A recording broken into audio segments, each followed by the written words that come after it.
சோச்சேஜஸ் எல்லாருக்கும் வணக்கம். So cinema psychology தான் நம்ம பார்த்துட்டு இருந்தோம். ஸோ போன ரீமாசன் வீடியோவை வந்து நீங்கள் எல்லாரும் பார்த்துருப்பீங்க. ஸோ இன்னைக்கு நம்ம பார்க்க போகிற வீடியோவில் பார்த்தீங்கன்னா வந்து என்ன பற்றி பேச போகிறோம் அப்படின்னா இன்ட்ரோவர்ட். அதாவது இன்ட்ரோவர்ட் அப்படின்னு சில பேர்லாம் இருப்பாங்கல்ல. அதாவது ஹோட்டலில் வந்து ஒரு சட்னி எக்ஸ்ட்ரா கேட்கணுன்னா கூட தயங்குவாங்க. அப்புறம் பஸ்ஸில் வந்து பார்த்தீங்கன்னா பக்கத்து சீட்டில் இடம் கிடைக்குமா அப்படின்னு கேட்கறது கூட வந்து ரொம்ப தயங்குவாங்க. அப்புறம் லவ் சொல்ல தயங்குவாங்க. இந்த மாதிரி தயக்கம் அப்படின்றது வந்து அவங்களுக்கு வந்து ரொம்ப ஒரு காமனான டேர்ம் அப்படின்னு சொல்ல முடியும். ஸோ அப்படிப்பட்ட சில கேரக்டர்ஸ்லாம் வந்து நீங்கள் நிறைய படத்தில் பார்த்துருப்பீங்க. இந்த வீடியோவில் நான் பேச போகிறது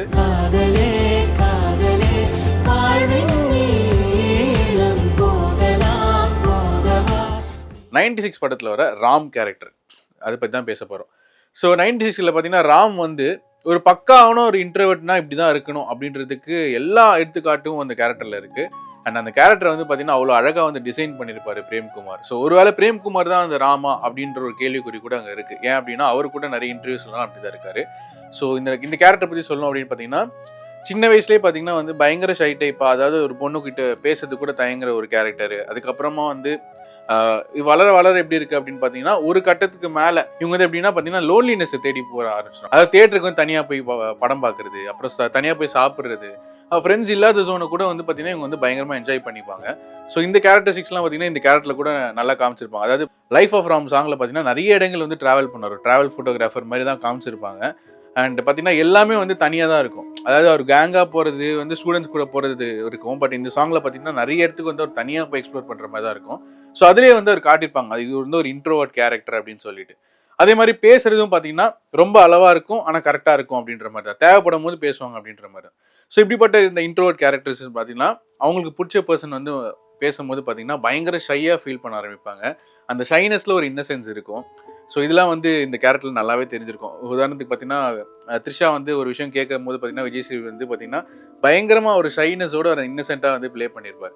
ஸோ இந்த கேரக்டரில் வந்து பார்த்தீங்கன்னா இன்னொரு அழகான ஒரு விஷயம் என்ன அப்படின்னு பார்த்தீங்கன்னா அடோலசன்ட் டைமில் இருக்கிற ஒரு இன்ட்ரோவர்ட்னஸ் வேறு, அடல்ட்டாக இருக்கிற போது பார்த்தீங்கன்னா ஒரு இன்ட்ரோவர்ட்னஸ் வேறு. ஸோ அதை வந்து பார்த்தீங்கன்னா விஜய் சேதுபதி வந்து சூப்பராக பண்ணியிருப்பார். உதாரணத்துக்கு வந்து அவங்க ரெண்டு பேர் நடந்து பேசிகிட்டு இருக்கிற சீனில் கூட பார்த்தீங்கன்னா பயங்கரமாக வந்து பார்த்தீங்கன்னா அவர் வந்து காமாக தான் இருப்பார், இவங்க தான் நிறைய பேச விட்டுருப்பாரு. ஸோ இன்ட்ரோவர்ட்ஸ் எப்பவுமே வந்து மற்றவங்க நிறைய பேர் பேச விடுவாங்க, இவங்க நல்லா கேட்டுப்பாங்க, பட் இவங்க வந்து பேச மாட்டாங்க. அதே மாதிரி இவங்களுக்கு வந்து ஒரு ஹெசிடேஷன் இருந்துகிட்டே இருக்கும். ஒரு விஷயத்த நம்ம கேட்கலாமா வேணாமா, கேட்டால் தப்பாயிடுமா, இல்லை கேட்டால் சரியா, இல்லை இந்த நேரத்தில் இது பேசினா சரியா இருக்குமா அப்படின்னு சொல்லி நிறைய விஷயங்கள் இருக்கும். ஆனால் கட்சியில் முக்கால்வாசி நேரம் அவங்களே கேட்காம விட்டுருவாங்க. ஸோ இந்த மாதிரி செல்ஃப் டவுட்டு, அதுக்கப்புறம் வந்து எப்படி வந்து அப்ரோச் பண்ணுறது அப்படின்ற மாதிரி ஏகப்பட்ட ஃபியர் இருக்கும். அதே மாதிரி ஒரு எமோஷன்ஸை கூட பார்த்தீங்கன்னா வந்து அவங்களால 100% வெளிப்படுத்த முடியாது. உதாரணத்துக்கு பார்த்தீங்கன்னா இந்த படத்தோட கிளைமேக்ஸில் 96 கிளைமேக்ஸில் பார்த்தீங்கன்னா அந்த ஏர்போர்ட் விட்டு போகும்போது பார்த்தீங்கன்னா நமக்கே வந்து கிளைமேக்ஸ் பார்க்கும்போது அழுக வரும். பட் அந்த ராம் கேரக்டர் வந்து ஒன்றுமே இல்லை, அவர் வந்து இப்படியே கை பிடிச்சி மட்டும்தான் நிற்பார். அதுக்கப்புறம் வந்து அவங்களோட அந்த த்ரிஷாவோட ட்ரெஸ்ஸை பார்த்துட்டு அப்படியே வந்து ஒரு ஜஸ்ட் ஒரு ஸ்மைல் கொடுத்துட்டு அந்த பெட்டியை மூடிடுவார், அவ்வளோதான். ஸோ இவங்களால வந்து எமோஷன்ஸையும் வந்து ஃபுல்லாக வந்து எக்ஸ்பிரஸ் பண்ண முடியாது.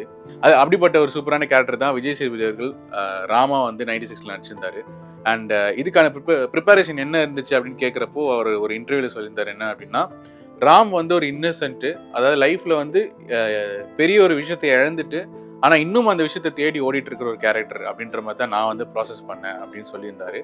அண்ட் எப்படி ஸ்கிரிப்டில் வேணும்னு இருந்துச்சோ அதே மாதிரி அதை விட ஒரு 100% எக்ஸ்ட்ராவாக வந்து பார்த்தீங்கன்னா விஜய் அவர்கள் வந்து இந்த ரோலை பண்ணியிருப்பார் அப்படின்றது தான் இந்த படத்தோட டைரக்டர் பிரேம்குமாரும் சொன்னது. ஸோ அடுத்தடுத்து நிறைய கேரக்டர்ஸ் இந்த மாதிரி அவங்க என்ன சைக்காலஜி, அதுக்கப்புறம் இந்த படத்தில் எப்படி அவங்க லிங்க் பண்ணியிருக்காங்க அப்படின்றத நம்ம தொடர்ந்து பார்க்கலாம். தேங்க்யூ.